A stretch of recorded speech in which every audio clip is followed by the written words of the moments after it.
ఉండాలి. నీవు అధికారంలోకి వస్తే అన్ని ప్రాంతాల నుంచి దోపిడీ చేయడానికి తెలంగాణ వచ్చిన వాళ్ళందరినీ నియంత్రించవచ్చు. ఐక్య అని ఉంది మాదాపూర్లో. అది 5 లక్షల స్క్వేర్ ఫీట్ ఫర్నిచర్ షాపు. అది తీసుకొచ్చింది ఎవరు? టిఆర్ఎస్ గవర్నమెంట్ లో దాన్ని తీసుకొచ్చారు. దాన్ని తీసుకొచ్చిన తర్వాత దానివల్ల ఎవరు బతుకులాగమైనవి? ప్రభుత్వం తీసుకొచ్చి, ప్రభుత్వం పర్మిషన్ ఇచ్చి, ప్రభుత్వం ఓపెనింగ్ చేసి, ప్రభుత్వం సహకరించి, ప్రభుత్వం సపోర్ట్ చేస్తే అలాంటి ఫర్నిచర్ షాప్ వచ్చింది ఐక్య. ఆ ఫర్నిచర్ షాప్ తోటి తెలంగాణలో ఉన్న విశ్వకర్మల బతుకులు ఆగమైపోయింది.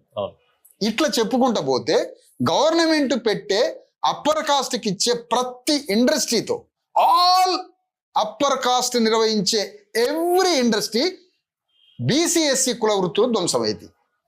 ఒక్క మార్వాడియే కాదు, నువ్వు అప్పర్ కాస్ట్ చేసే ప్రతి ఇండస్ట్రీతో బీసీఎస్సీ ఎస్టీల కుల వృత్తులే ధ్వంసమైంది. వీళ్ళని ఎప్పుడు కంట్రోల్ చేయగలం? కంట్రోల్ చేయడానికి అధికారంలో ఉండాలి మనం. చాట్ల తౌడు పోసి కుక్కల కొట్లాడబెట్టినట్టు, ఏయ్ నువ్వు మార్వాడి మీద పోరా అంటే మార్వాడి అయినా పోలీసు వాళ్ళని పిలిపించి కాల్పులు జరిపిస్తాడు. బీసీఎస్సీ ఎస్టీలే కదా వచ్చేది. మళ్ళీ అమరవీరులు అన్నాం, మళ్ళీ మార్వాడీల కొట్లాట, మళ్ళీ అమరవీరులు వస్తారు ఇప్పుడు మళ్ళీ 1000 మంది. ఏందన్నా ఇది? జ్ఞానం ఉండాలి మనం చేసేదానికి. ఖచ్చితంగా మార్వాడి విలనే, మార్వాడిలో అప్పర్ కాస్ట్ విలనే. ఆర్డర్ ఆఫ్ ప్రియారిటీలో ఎప్పుడు అతను విలన్.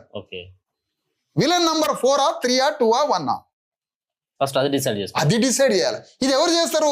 మైదానంలో ఉండి యుద్ధం చేయడానికి సిద్ధమై వర్కర్, కార్యకర్త, యుద్ధ వీరుడు, తాత్వికత చింతన ఉండి రాజ్యాన్ని పట్టుకోవాలనే ఒక పెద్ద బ్రాడ్ ఫిలాసఫీ గమ్యాన్ని చేరాలనుకునేటోడు ఈ పెట్టుకుంటాడు.